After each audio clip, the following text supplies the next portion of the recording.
Good day, everyone. This is Jonid Sligo Nervasa, and I am one of the reporter of Aralin 14 ICT. Paggawa ng table at chart gamit ang word processor.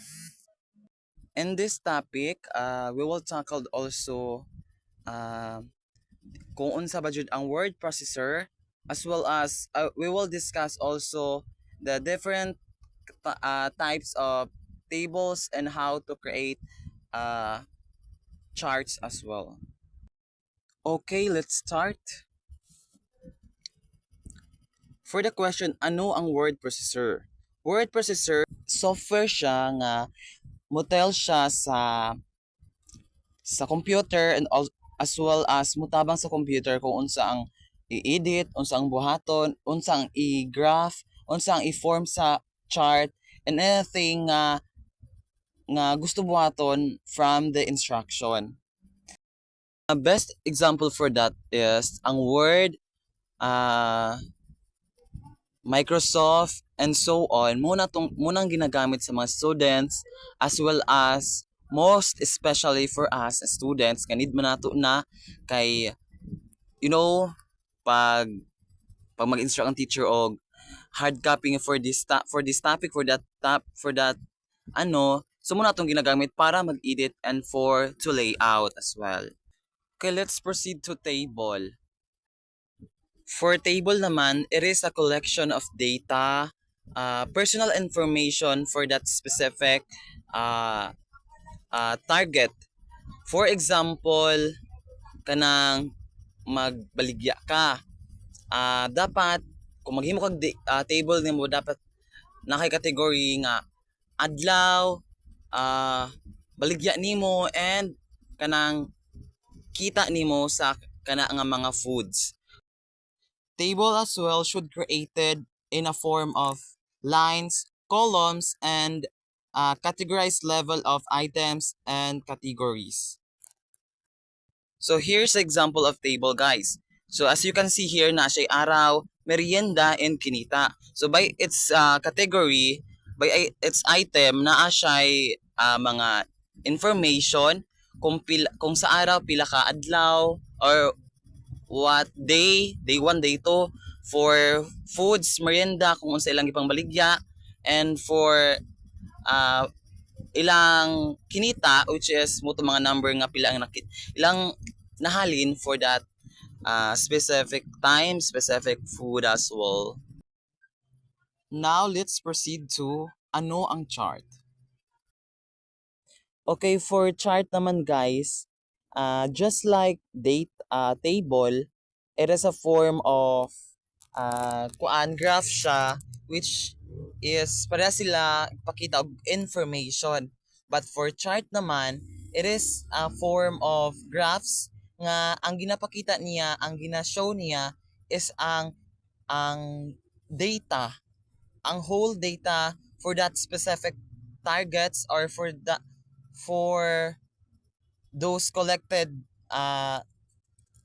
data information sa ilang business or organization.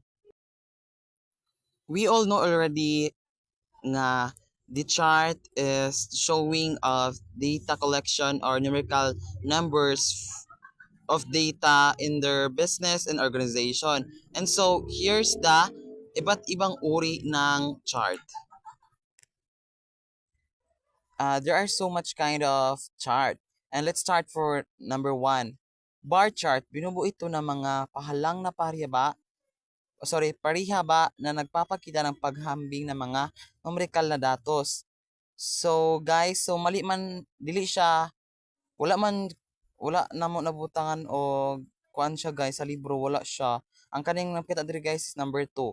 So number 2 column chart gumagamit ng patayong bar o pagmakita ang paghambing ng mga numerical na datos. So as you can see here, na siya vertical lines, and you can see that nga na mga black colors shades dera nga na siya levels from low level, from second to low level, from third to low level, from 4 to 1 of highest level, and for the last and highest level nga na mo na siyang number 2. And for number 3, line chart, binubuo ito ng mga linya na nagpapakita ng trend or kilos ng pagtaas at pagbaba ng mga numerical na datos. So, as long as nadira guys no na sa vertical lines and kana mga lines nga murag na ipataas, na ipaubos guys, muna iyang percentage or muna mga datos nga napakita nga pagpataas siya is increasing siya, na siya improvement, na siya potential, and for paubos guys is na siya negative siya, murag na siya mga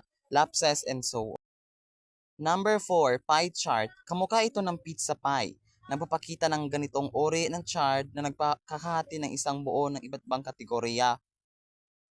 O just like pizza pie ang pizza chart guys, like ang iyang makita na iyang differentiate ang iyang data through i-divide nimo siya or makita nimo siya by half of it.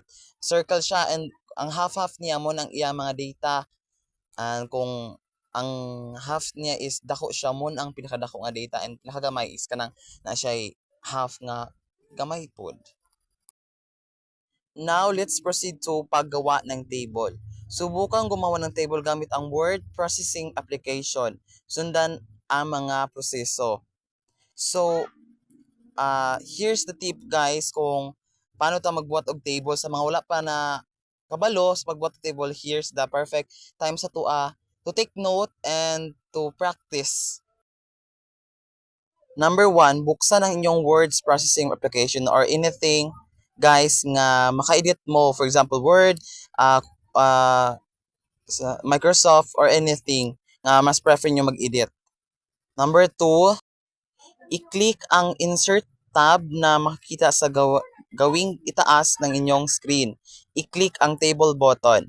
For number 3, itakda ang bilang ng hanay na pahalang o rows at hanay na pababa o columns. Para sa gawain, gumawa ng 3 column at 6 na row.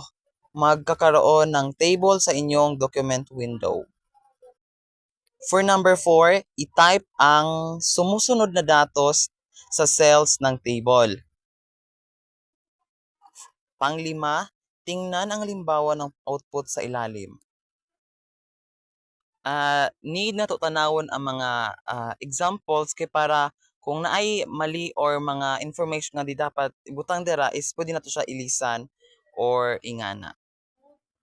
Now, let's proceed to pag-format ng table. Ang table styles ay isang pangunahing katangian ng table na automatikong naglalapat ng disenyo sa table. Sundan ang sumusunod na panuto kung paano gawin. Una, buksan ng inyong file na paggawa ng table documents or paggawa ng table docs. Number 2, i-highlight ang buong table gamit ang mouse. Number 3, magbubukas ang table tools, i-click ang design tab. Sa table styles, pumili ng isang style na nais mong ilipat sa iyong table. 4, tignan ang halimbawa ng output sa ibaba. Number 5, i-click ang file tab at piliin ang command na save as. I-type ang format ng table bilang file name. And so, mao to guys ang 5 steps sa pagbuhat og table in word processor. And now, let's proceed to paggawa ng chart. Buksan ang MS Word application na isang halimbawa ng word processor. Just like nina, one of example of word processor is ang word application. Number 2, i-click ang insert tab at i-click ang insert chart button. 3, magbubukas ang insert chart dialog box. And for 4, piliin ang default chart, clustered column at i-click ang OK. Number 5, magkakaroon ng default chart sa Word document at magbubukas ang isang data sheet. 6, palitan ang mga default na datos sa datasheet at i-type ang sumusunod na ulat ng kinita. So, good day everyone. I am Adrian Camacho and ako ang magpapatuloy sa Araling 14, ang paggawa ng table chart gamit ang word processor. At ako rin ang magpapatuloy sa gawain na kung paano ang paggawa ng chart. So, ikapito, kung tapos nang ma-type ang datos, ay maaari nang isara ang datasheet. Ikawalo, sa word processor ay makikita mo ang chart na naglalaman ng ulat ng kinita. So, ito ang ulat ng kinita na nakikita natin sa litrato. Ikasiyam, i-save ang Word document na ito sa inyong folder at bigyan ng file name na paggawa ng chart. So, alam na natin ang paggawa ng chart. At dito na tayo sa gawain D, ang pagbago ng mga properties ng chart. May properties ang chart na maaaring baguhin upang maging mas kaya-aya itong sa paningin. Ang pagpapalit ng laki ng chart. Una, piliin ang chart na pamamagitan. Pangalawa, pagkakaroon ng mga resizing handle sa palibot ng chart. Pangatlo, itapat dito ang mouse pointer. Magiging double-sided arrow ito. Pang-apat, i-click ang hilahin ang pointer papasok upang mapaliit ang chart at hilahin naman palabas kung nais palakihin ang chart. Pang-lima, i-deselect ang chart sa pamamagitan ng pag-click sa labas ng chart. Ito naman ang paglilipat ng pwesto ng chart. Una, piliin ang chart sa pamamagitan. Pangalawa, pagkakaroon ng mga resizing handles sa palibot ng chart.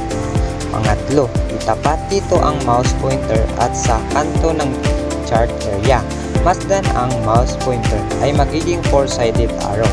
Pang-apat, i-click ang i-drag ang chart sa bago nitong posisyon.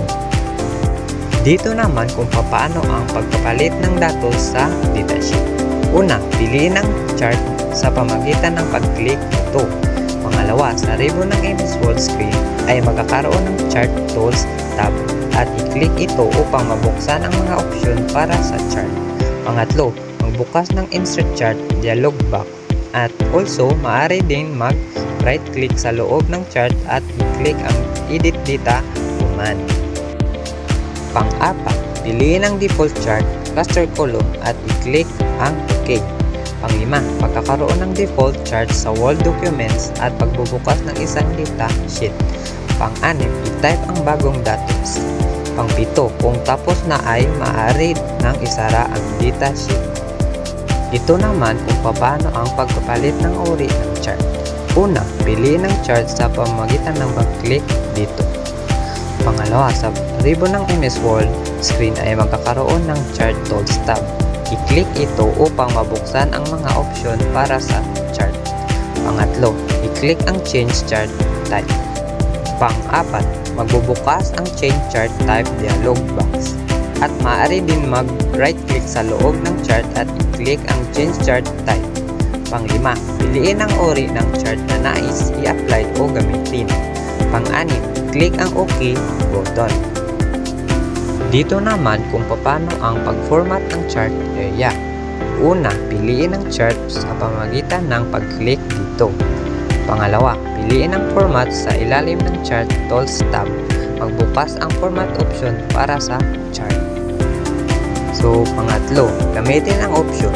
Magbabago ang mga iba't ibang properties ng chart tulad ng shape, style, fill, outline, effects, position, world art style, wrap text, at size. Pang-apat, palitan ng shape style sa pamamagitan ng pag-click ng drop-down arrow at pumili ng isang shape style na nais gamitin para sa chart. Pang-lima, i-apply din ng world art style upang mas maging kaya-aya ang mga text. Pang-anim, tingnan ang halimbawa ng format ng chart. Pang-pito, i-click ang File tab at piliin ang Save as Command. I-type ang pag-format ng chart bilang file name. So, alam na natin kung paano ang paggawa ng table at chart gamit ang Word processor.